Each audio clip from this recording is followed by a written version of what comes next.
জয়ন্ত দাস অভিজ্ঞ নেতা আসলতে তেওঁ মুখ্যমন্ত্ৰীৰহে যোগ্য। নমস্কাৰ সকলোকে, মোৰ অন্য নতুন ভিডিঅ'লৈ আপোনালোকক স্বাগতম জনাইছোঁ। আশা কৰোঁ আপোনালোক সকলোৱে ভালে আছে। সমগ্ৰ অসমবাসীয়ে জানে যে বিজেপি নেতা জয়ন্ত দাসে তেওঁ পদত্যাগ কৰিলে আৰু পদত্যাগ কৰি এতিয়া তেওঁ নিৰ্দলীয়কৈ দল গঠন কৰিছে। যোৱাকালি তেওঁ মনোনয়ন দাখিল কৰিলে। যোৱাকালি তেওঁ নিৰ্দলীয়ভাৱে নিৰ্দলীয় এটা দল গঠন কৰিছে যে তৃণমূল বিজেপি, কাৰণ তেওঁ সেই কম বিজেপিৰ লগত থাকিব বিচৰা নাই। আচলতে তেওঁ এজন শক্তিশালী ব্যক্তি, কাৰণ তেওঁ 35 বছৰ বিজেপি কৰিলে। 35 বছৰ বিজেপি কৰি কৰি যিটোকে তেওঁ নিজকে এটা হেৰি বনাইছে, দলটো মজবুত কৰি লৈছে। আৰু সেই দলটোতে এতিয়া কংগ্ৰেছৰ পৰা কিছুমান নেতা আহি পিনে সেই দলটো চলাব। কংগ্ৰেছৰ নেতাসকলে তেওঁলোকে টিকট ল'ব আৰু সেই 35 বছৰ যিয়ে ঘাম পানী তেজ কৰি দিলে আৰু তেওঁলোকে যেন আজি পিছ পৰিব, তেনেকুৱা কোনো কথা নহয়। সেইকাৰণে জয়ন্ত দাসে ওলাই আহিছে। তেওঁ মুক্তি বিচাৰিছে কং বিজেপিসকলৰ পৰা, আৰু সেই মুক্তি বিচাৰি তেওঁ ওলাই আহিছে। ওলাই আহি কিন্তু তেওঁ কংগ্ৰেছত যোগদান কৰা নাই, তেওঁ নিৰ্দলীয়কৈ খেলা নাই, তেওঁ এটা দল গঠন কৰিছে। আৰু এই দলটো হয়তো অসমতে বিয়পি যাব। দিছপুৰৰ পৰা এই দলটো গঠন কৰিলে। যোৱাকালি তেওঁ ভাষণত কৈছে, কাৰণ মই চিণ্ডিকেটৰ পইচা খোৱা নাই, মোৰ পেটত নাই গলত নাই, সেইকাৰণে মোৰ বুকুত দম আছে।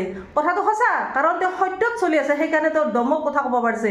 আমি দেখিছোঁ কিছুমান বিজেপি নেতা টিকট নোপোৱাৰ কাৰণে লগে লগে পদত্যাগ কৰে আৰু পদত্যাগ কৰি সংবাদ মেল দিছে যে হিমন্ত বিশ্ব শৰ্মাৰ ওপৰত বিশ্বাস নাপায়, আমি নিৰ্দলীয়কৈ খেলিম, ৰাইজ আমাৰ লগত আছে, ৰাইজে আমাক বিচাৰিছে, যিহেতু টিকট দিয়া নাই বিজেপিয়ে, তেনেহ'লে নিৰ্দলীয়কৈ খেলিম। কিন্তু কি হ'ল, যেতিয়া মুখ্যমন্ত্ৰী আহি দেখা দিয়ে, সাক্ষাৎ লয়, তাৰে পিছতে তেওঁলোকে পাম যোৱা বেলুনটোৰ নিচিনা হৈ যায়, লগে লগে মেনেজ হৈ যায়। সম্ভৱ ডাঙৰ পেকেজ পায়। আমি গমেই পাইছোঁ, অতুল বৰা গমেই পায়। অতুল বৰা কি হ'ল, সংবাদ মেল দিছিলে যেতিয়া পদত্যাগ কৰিছিলে।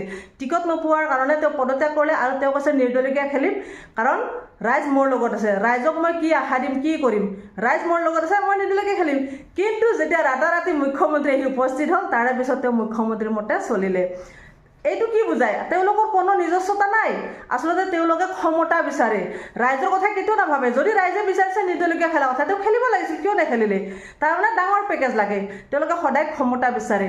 আমি দেখিছোঁ সেই অমিয়া কুমাৰ ভূঞা বিহপুৰীয়া, যিটোকে বিহপুৰীয়া সমষ্টিত প্ৰাৰ্থী দিলে ভূপেন বৰাক দিয়াৰ লগে লগে অমিয়া কুমাৰ কি কৰিলে, পদত্যাগ কৰিলে। পদত্যাগ কৰাৰ পিছতে এতিয়া মুখ্যমন্ত্ৰী কৈছে উপসভাপতি দিব বোলে, আৰু উপসভাপতি দিয়াৰ লগে লগে তেওঁ মেনেজ হৈ গ'ল। তাৰমানে কি, ক্ষমতা, চবকে ক্ষমতাহে লাগে, ৰাইজৰ কথা কেতিয়াও নাভাবে। ৰাইজৰ কথা ভবাহেঁতেন তেওঁলোকে ৰাইজৰ হৈ কাম কৰিলেহেঁতেন, কিন্তু তেওঁলোকক সদায় ক্ষমতা লাগে। সেইকাৰণে এই ক্ষেত্ৰত ক'ব বিচাৰিছোঁ, জয়ন্ত দাস তেখেতক সঁচাকৈ চেলুট দিব লগা এজন ব্যক্তি। তেওঁ 35 বছৰ বহুত কষ্টৰে এই দলটো গঠন কৰিছিল, আৰু এই দলটো এতিয়া যিটোকে মজবুত হৈছে, মজবুত হোৱাৰ সময়ত যে তেওঁলোকে সজাই পৰা ঘৰখনত আজি বেলেগে আহি বাস কৰিছে। আজি সেই ঘৰখনৰ মালিক হৈছে বেলেগ এজন ব্যক্তি। যেনেকৈ সেই কংগ্ৰেছৰ পৰা অহা ব্যক্তিসকলৰ কথা কৈছে তেওঁ, যে কংগ্ৰেছৰ পৰা যিসকলে আহিছে, আমি সজাই পৰা ঘৰখনত আহি পিনে তেওঁলোকে এতিয়া ডিচিশ্যন লৈ টিকট কাক দিব। ৰাতিটোৰ ভিতৰতে কংগ্ৰেছৰ পৰা আহি পিনে বিজেপি যোগদান কৰি পিছদিনাখনে তেওঁলোকে টিকট পায়, আৰু আমি 35 বছৰ যিটোকে কষ্ট কৰি আছোঁ, আমি আজি টিকট নাপাওঁ। গতিকে ৰাইজৰ লগত আমি সদায় আছোঁ, ৰাইজৰ কাৰণে আমি কাম কৰি যাম। মই কোনো কংগ্ৰেছত যোগদান নকৰোঁ। আৰু বিজেপিৰ যিমান যি আছিল, তেওঁ এতিয়া ওলাই আছে 501 নম্বৰ ৰুমত কি চলে, 10,000 ব্যক্তি, 10,000 সৰু ল'ৰা ছোৱালী 10,000 ফেক একাউণ্ট খুলি মেনেজ কৰি আছে, অশ্লীল ব্যৱহাৰ কৰে। এইবিলাক কাম কিয় কৰা আছে? বিজেপিৰ ভিতৰ চৰাত আচলতে বহুত বেয়া কাম চলি থাকে। এতিয়া এই জয়ন্ত দাসে সকলো কথা পোহৰলৈ আনিছে, আৰু সেই জয়ন্ত দাসক কিন্তু মেনেজ কৰিবলৈ আহিছিল। তেওঁৰ বন্ধু কেইজনমান আহিছিল, কিন্তু সেই মেনেজত তেওঁ মেনেজ নহ'ল, সেই পেকেজত তেওঁ মেনেজ নহ'ল, কাৰণ তেওঁৰ লগত ৰাইজ আছে, তেওঁ সদায় ৰাইজৰ কথা চিন্তা কৰে।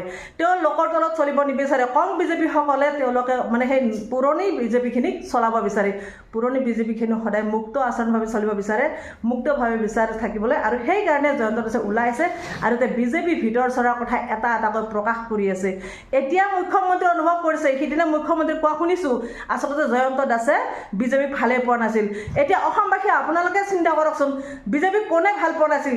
হিমন্ত বিশ্ব শৰ্মা ভাল পোৱা নাছিল নে জয়ন্ত দাসে ভাল পোৱা নাছিল? জয়ন্ত দাসে 35টা বছৰ দিলে, জীৱনটোৰ বেছিখিনি সময়, মূল্যৱান সময়খিনি সেই দলটোক দিলে। তাৰপিছতো এতিয়া কৈছে জয়ন্ত দাসক যে তেওঁ বিজেপিক ভাল পোৱা নাছিল। তাৰমানে কি, বৰ্তমানৰ মুখ্যমন্ত্ৰীজনে বিজেপিক ভাল পায় নেকি?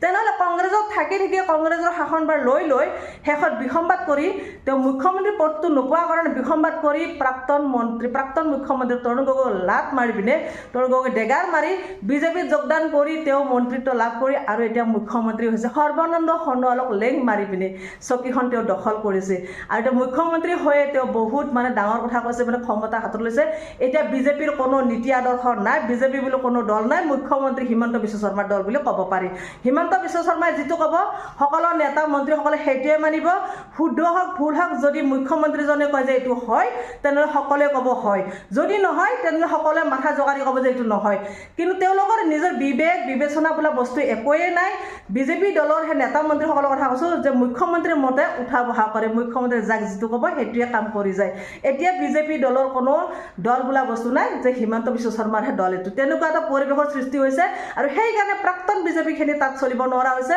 আৰু চলিব নোৱাৰি তেওঁলোকে ওলাই আহি কোনোবা দলত যোগদান কৰিছে আৰু কোনোবা হয়তো নিৰ্দলীয়কৈ খেলিবলৈ প্ৰস্তুত হৈছে আৰু এতিয়া শেহতীয়াকৈ আমি দেখিছোঁ জয়ন্ত দাসে আহি এটা দল গঠন কৰিলে খুলিলে ভাল লাগিলে আৰু জয়ন্ত দাসৰ সঁচাকৈ মানে ক্ষমতা আছে শক্তি আছে দম আছে আৰু সেইকাৰণে দমত বহুত কথা ক'ব পাৰিছে সেনেকৈ কথা ক'ব নোৱাৰে বহুতে কাৰণ ভয় লাগে ন জেললৈ পঠাব মাৰপিট কৰিব উঠাই নিব কিন্তু জয়ন্ত দাসৰ সেইটো ভয় নাই জয়ন্ত দাসক বহুত ভাবুকি দিছে বুলি আমি শুনিছোঁ জয়ন্ত দাসে নিজে কৈছে হয়তো ড্ৰাগছ ব্যৱসায় নহ'লে মাইকীৰ কাছত বিভিন্ন ধৰণে ফচাব বুলি কৈছে তথাপি জয়ন্ত দাসে ভয় কৰা নাই মুক্তভাৱে ওলাই আহিছে আৰু আজি যোৱাকালি মনোনয়ন দাখিল কৰিলে ভাল লাগিলে সেইকাৰণে জয়ন্ত দাসক চেলুট আৰু সেইকাৰণে মুখ্যমন্ত্ৰীভাৱে সঁচাকৈ জয়ন্ত দাস এজন অভিজ্ঞ ব্যক্তি তেওঁ আচলতে মুখ্যমন্ত্ৰীৰহে যোগ্য আছিল কিন্তু এই কথাটো যে মনেৰে ভাবিছে তেওঁ প্ৰকাশ কৰিব পৰা নাই মোৰ মনৰ ভাৱটো কৈছোঁ হয় নে নহয় নাজানো আপোনালোকে বিবেক বিবেচনা কৰিব আজিলৈ ভিডিঅ'টো ইয়াতে সামৰিছোঁ